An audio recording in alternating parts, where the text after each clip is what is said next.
Vamos a dividir la charla, si se puede, en dos. Una primera parte, básicamente, más que nada, que indagará en cuestiones de índole personal, de trayectoria, de la estructura, quién está detrás del candidato, quién es es Jorge, puntualmente, y después sí vamos a abordar temas de estructurales de rabiosa actualidad, si le parece. Usted, Tayana, ¿cómo se presentaría para alguien? No sé, viene un japonés, sacó la ciudadanía y dice, a ver, ¿quién? Tayana le...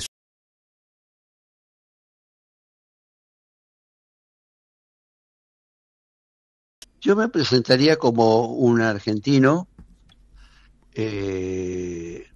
sociólogo. Yo estudié sociología y después hice más estudios en ciencias sociales, y que en mi vida he hecho varias cosas. Estuve en etapa de estudios sobre el movimiento obrero, con becas del CONICET, beca de formación de perfeccionamiento, beca de formación superior.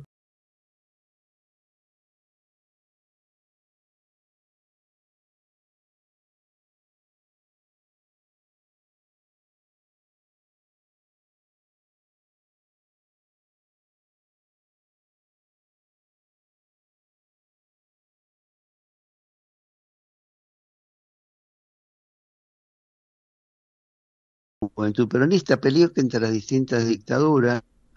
Fui preso por eso, estuve un tiempo preso largo.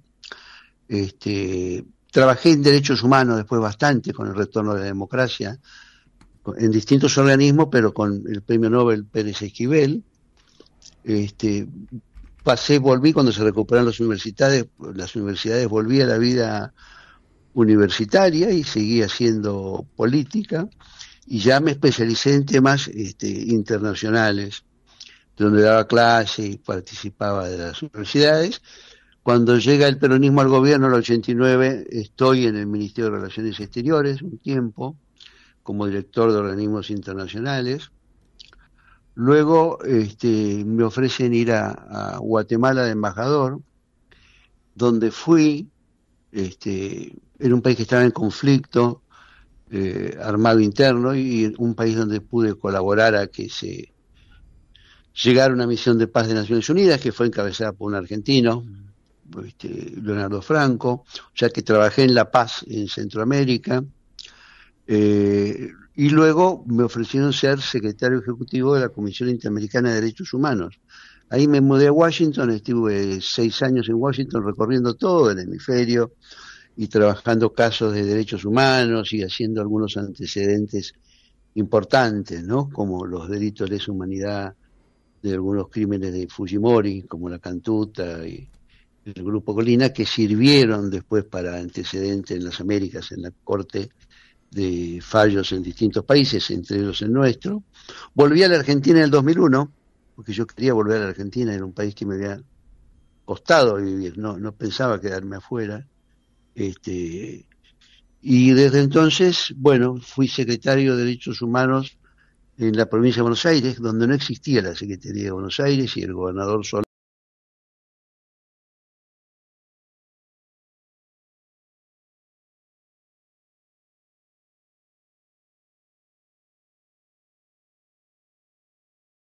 conocía poco de volver y vi su actuación y me gustó. Bueno, y cuando sorpresivamente los que trabajábamos para Kirchner pensábamos en la elección del 2007, y bueno, las circunstancias políticas hicieron que eh, ganara el 2003. Entonces fui a la Cancillería, fue vicecanciller, después fui canciller varios años, después renuncié y me dediqué de nuevo a la actividad académica. Creé un centro de estudios en la Universidad de San Martín sobre democracia y derechos humanos en América Latina, que ya todavía continúa y tiene ya más de 300 graduados, y seguí haciendo al costado política, ¿no? Fui candidato al Parlasur, porque creo en la integración regional, encabecé la lista de argentinos diputados al Parlasur, que ganamos la elección, incluso sacamos más votos que Scioli a presidente en aquel momento. Terminada esa experiencia, volví a dar clases, a seguir en la actividad universitaria, y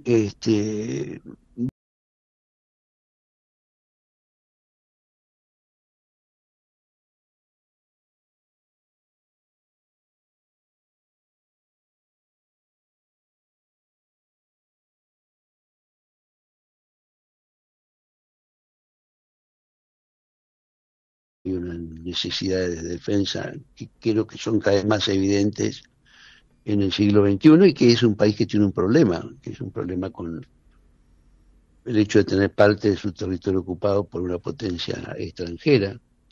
Y luego desde siempre he seguido trabajando en el peronismo, y después de la derrota electoral frente a Milei, tratar de contener lo que siempre es un resultado de las derrotas, que es la dispersión de las fuerzas del derrotado.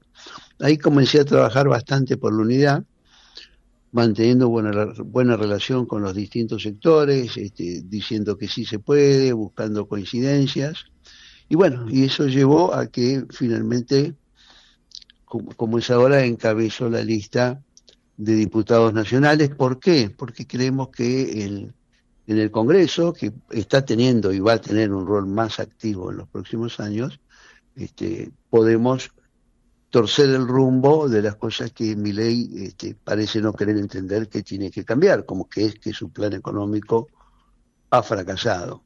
Creo en la justicia social, al contrario de Milei. Creo en una sociedad con menos desigualdad, creo en una sociedad que tiene que garantizar derechos a los más débiles, creo en una sociedad donde tiene que haber un Estado que funcione bien, que llegue a la gente y que ayude a equilibrar las cargas. Creo que es una época de integración regional, que acá se ha destruido, solos no podemos. Creo que es una época en donde hay que reivindicar la paz, los derechos humanos, que han sido posiciones argentinas de toda la democracia. Creo que tenemos que trabajar en este mundo multipolar que se ha abierto, que es muy complejo, pero que ofrece oportunidades en Argentina, y que no debemos hacer lo que hace Milei, de encerrarse detrás de Estados Unidos y Netanyahu, que además es un hombre buscado por la justicia penal internacional. Y creo que efectivamente en la Argentina están cambiando las cosas, y la crítica al mal proyecto de Milei crece, y la ciudadanía está viendo que el peronismo vuelve a ser un lugar donde por lo menos depositar el voto de malestar y de castigo a Milei. Nosotros tenemos que confiar en ese voto, ampliarlo y transformarlo en un voto que acompañe un proyecto de recuperación de la Argentina, porque la Argentina va a quedar muy dañada luego de este gobierno de Milei, y la tarea va a ser muy grande. Tayana, no sé si está un poco largo, pero no, eso es un resumen. Perfecto, vale, perfecto. Vale. Ha hecho un resumen perfecto. Yo lo que quería es seguir conociendo más que al candidato, a la persona, y preguntarle un defecto y una virtud de Tayana. Defectos muchos. Defectos muchos. ¿Cuál sería el principal? El principal es, hay ojo, porque en esto hay mucha gente que uno le pregunta por sus defectos y dice, dicen defectos que son virtudes, ¿no? Claro. No, yo tengo que decir un defecto que sea defecto. Bueno, a veces me cuesta juzgar bien a las personas. A veces me molesto innecesariamente. No soy todo lo expansivo que debiera serlo, si bien en la intimidad, en la vida familiar y con los amigos, soy más cálido, digamos, pero tiendo a formalizar mucho. Tiendo a hablar demasiado, como hice recién, porque tengo una formación, tengo una formación docente que termina haciendo discurso, y no hay que hacer mucho discurso, hay que escuchar más. A mí me gusta escuchar, pero a veces me salgo verborrágico, pero no soy verborrágico en lo cotidiano, soy verborrágico en la formación docente y en lo discursivo. Eso no es bueno, porque tiende a limitar. Tengo la virtud. Sí. La virtud, creo que soy una buena persona, que tiene solidario en general y con sus amigos, que tiene un conocimiento bastante amplio por su formación de los temas que maneja, que son relaciones internacionales, integración regional, derechos humanos, esos temas, movimiento obrero, temas en los que he estudiado y he trabajado, y creo que tengo una buena formación en eso, y una vocación militante política en el peronismo desde siempre, desde mis primeros recuerdos de los 5 años, así que ser peronismo para mí no ha sido una opción, ha sido parte de un legado familiar. Sí, claro. seguramente. Y además siempre supe, y además yo me crié en la década del 60, en una década en donde 50 y 60, donde el peronismo era un horror. Claro, claro. Yo iba a escuela y mi papá era médico, un médico más o menos exitoso, yo una clase media profesional, donde todo el mundo, en su mayoría, era antiperonista. Sí. Y yo era un chico y sabía que eso sucedía, entonces era como raro, porque en mi ambiente el peronismo era un conjunto de bandidos. Pero yo sabía que la mayoría era peronista y era el pueblo trabajador, así que no mantuve mi identidad y enfrentaba o resistía todas esas visiones cliché negativas sobre el peronismo, que en general tienen una cuota de clasismo, de racismo y de gorilismo grande, ¿no? Tayana, sí. ¿Dónde queda la familia? ¿En qué lugar está la familia? Es muy importante. Mi familia de origen, donde provengo, o sea, mis padres, mis hermanas, yo tengo 4 hermanas mujeres. O sea, soy bendito tú eres entre todas las mujeres. Y además soy el cuarto, o sea, lo que demuestra una voluntad de mi padre de tener un hijo varón a toda prueba. Tengo muchos recuerdos muy lindos de mi madre, una mujer extraordinaria. Ella era docente, egresada de lenguas vivas, y que se bancó la peor, porque se bancó cuando papá tuvo que irse afuera, amenazado por las 3A después de ser ministro de Perón. Se bancó la prisión mía, que algunas hijas estuvieran en el exterior y no pudieran volver, que mataran un yerno de ella, que secuestraran y mataran, también desaparecieran un sobrino. En fin, no fue que les expropiaran los bienes, señora. Y sin embargo, ella estaba así.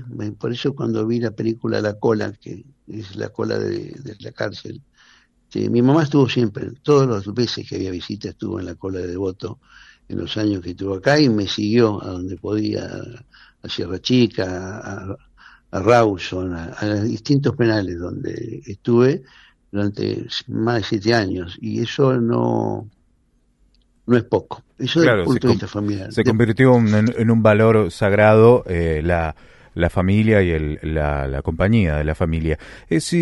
Bueno, exacto. Una después me casé 2 veces, soy un reincidente. Dicen que es el triunfo de la esperanza sobre la experiencia, pero en mi caso creo que ha sido un triunfo muy bueno. Me casé primero muy joven, con una compañera que conocí de los 18 años, que le tengo mucho afecto, que militamos juntos, que fue presa conmigo, y que tengo 2 hijos con ellos, que son mis hijos mayores, que no viven acá. Uno vive en México, el mayor, y mi hija vive en Brasil. Y los 2 me han dado 4 nietos, demostrando que mi vocación latinoamericana es excesiva, porque 2 viven en México y 2 viven en Brasil. Claro. Así que no los tengo acá.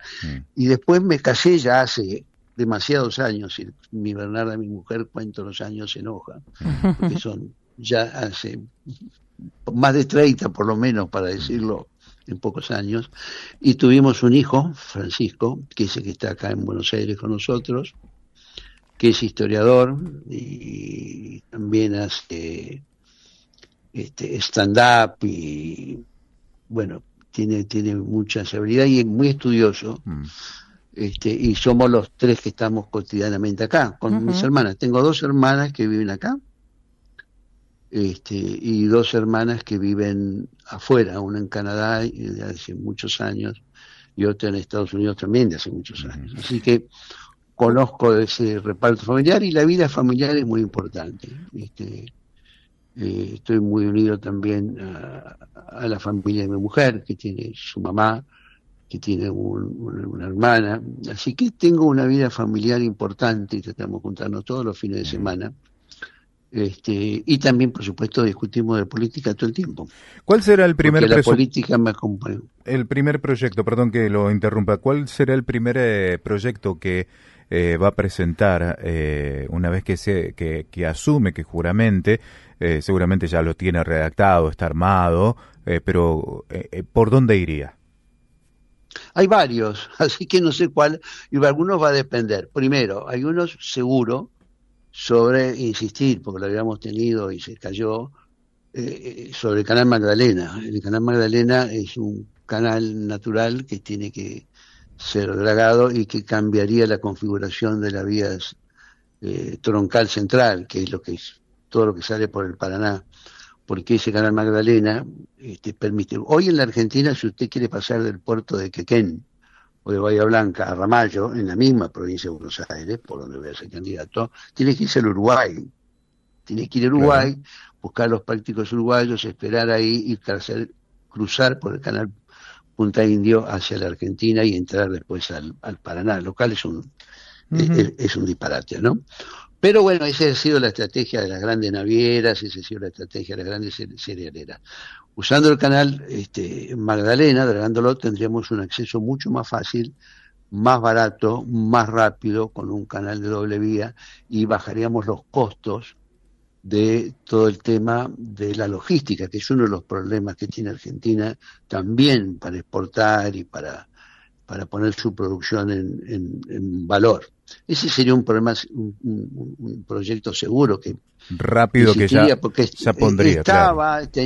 tuvo presupuesto, ahora por supuesto le quitaron el presupuesto y todas esas Ya, cosas. ya aprovecho el tema logístico que usted propone y Argentina se debe hace 40 años una ley de inter y transmovilidad. Nosotros lo hemos conversado con cuanto líder gremial del transporte ferroviario, portuario, marítimo y hasta camioneros han salido con nosotros y todos coinciden en sí, se abaratarían costos y que se generarían puestos de trabajo. Le dejo como ahí, como recomendación, una ley de inter Bueno, y transmodalidad. sí, claro, porque además, como diría, están pasando cosas. Primero, Argentina, no hay que olvidarse, es el octavo país del mundo en extensión, Mm. el octavo. O sea, tengamos noción de eso. No tenemos noción de eso. Pensamos que es un país más y la mitad dice que es malo. Bueno, no, no es malo. Es un país extraordinario con mucha riqueza y lo mejor que tiene es su gente. Ahora, efectivamente, toda la logística tiene un atraso enorme en el desarrollo de la Argentina y ahora lo tenemos puesto no una espada, pero sí como un incentivo, la inauguración del puerto de Chancay en Perú, ¿no es cierto? Así que hace un, un- una conexión atlántico Pacífico por arriba nuestro, a la altura de Perú y a la altura de Brasil, y nosotros seguimos sin poder concretar una mejor salida de nuestra producción, tanto hacia el Pacífico como hacia el Atlántico e incluso hacia el Índico vía el Atlántico. Sí, tenemos un problema logístico serio de integración. No es el último, tenemos una isla, Tierra del Fuego, que no está conectada Bueno, eso con sí. el También. territorio Ujú. argentino. Tenemos que pasar por otro país, por Chile, Claro. por un ferry hacia Dana 2 veces para ir, ni siquiera tenemos. Ahora vi que hay un segundo barco que va a ir al sur a transportar cosas. Ni siquiera no tenemos marina mercante,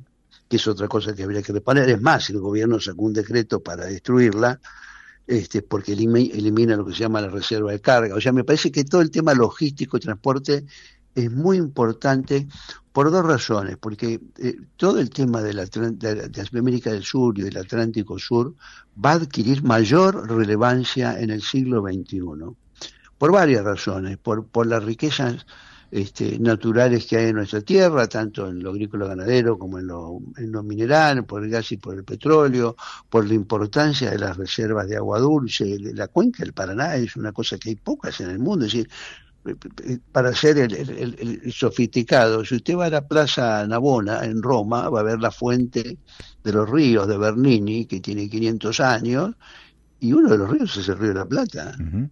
O sea, nosotros tenemos una importancia en eso que no terminamos de darnos cuenta. Y se llama el Río de la Plata porque es el río que permitía entrar hasta el Cerro de la Plata del Potosí. Claro. O sea, tenemos reserva de agua subterránea, tenemos el acuífero Guaraní, tenemos 4.000 y pico kilómetros sobre el Atlántico que explotamos muy poco y que tenemos además una plataforma, que eso lo hemos logrado y yo tengo el honor de haber participado en eso, la extensión de la plataforma continental hasta el límite exterior de la misma, que son las 350 millas, no las 200 millas, sí. O el talud. O sea, y ahí hay derechos no sobre la columna de agua, sino sobre la pesca, pero sí sobre el suelo, sí, y el subsuelo marino. Ahí sí hay que hacer cosas. Tenemos la Antártida, que nosotros tenemos un reclamo histórico. Somos el primer país que tuvo una base en la Antártida. Uh-huh. Y estuvimos solos en la Antártida desde 1904. Fue Roca el que hizo la base meteorológica en Orcadas. Es decir, y yo creo,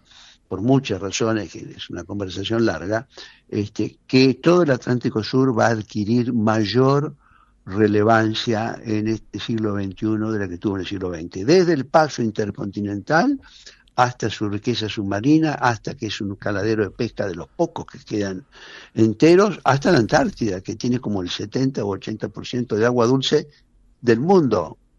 Mundo, el agua dulce está ahí. Entonces, me parece que hay muchas cosas para hacer, y hay cosas para hacer que tengan que ver en lo inmediato con la gente. Es decir, que este presupuesto deshaga y anule el 6% de gasto en educación mínimo, hay que reponerlo como mínimo.